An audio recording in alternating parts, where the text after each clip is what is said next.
আজকে আমি আপনাদেরকে এক অন্যরকম খিচুড়ির সন্ধান দিব। আমি জানি অনেকে এই খিচুড়িটা খান নাই। আমি আজকে আপনাদেরকে একটা স্পেশাল খিচুড়ি বানাই দেখাবো। যদি খিচুড়ির রেসিপিটা দেখতে চান তাহলে আমার পুরো ভিডিওটা দেখুন, লাইক কমেন্ট শেয়ার করে পাশে থাকবেন। আমাকে ফলো দিয়ে আমাকে জানাবেন কেমন লাগছে আমার রান্না। আমার রান্নার ভিডিও দেখার জন্য আমার সাথে থাকবেন সব সময়। আসসালামু আলাইকুম, নতুন একটা ভিডিওতে আপনাদের স্বাগতম। এই তো চলে আসলাম আমি রান্নাতে। এখানে চাল আর ডালটা আমি আগে ধুয়ে উঠায় রেখেছিলাম, কত সুন্দর ঝরঝরে হয়েছে চালের ডালটা। তারপর আমি কড়াইতে পেঁয়াজ আর মরিচ দিয়েছি। পেঁয়াজ মরিচটা লাল লাল হয়ে গেলে এরপর আমি আস্তে আস্তে সব ধরনের উপকরণের ভিতর দিয়ে দিব।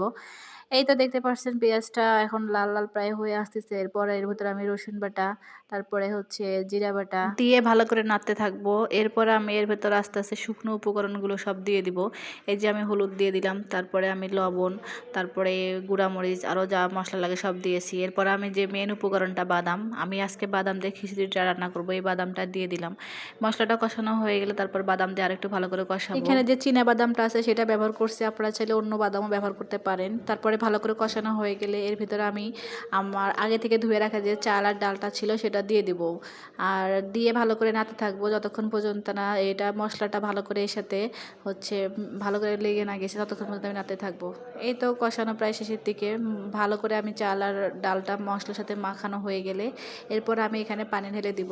পানি দেওয়ার পরে আমি কিছুক্ষণ আধা ঘন্টার মতো এটা দম দিয়ে রাখবো। তারপরে আমার রেডি হয়ে গেল বাদাম খিচুড়ি। যারা যারা এই খিচুড়িটা খান নাই আমার ভিডিওটা দেখে আপনারা বাসায় ট্রাই করে দেখতে পারেন। অনেক মজাদার এবং সুস্বাদু একটা হচ্ছে খিচুড়ি হয়ে থাকে। ধন্যবাদ সবাইকে আমার ভিডিও দেখার জন্য।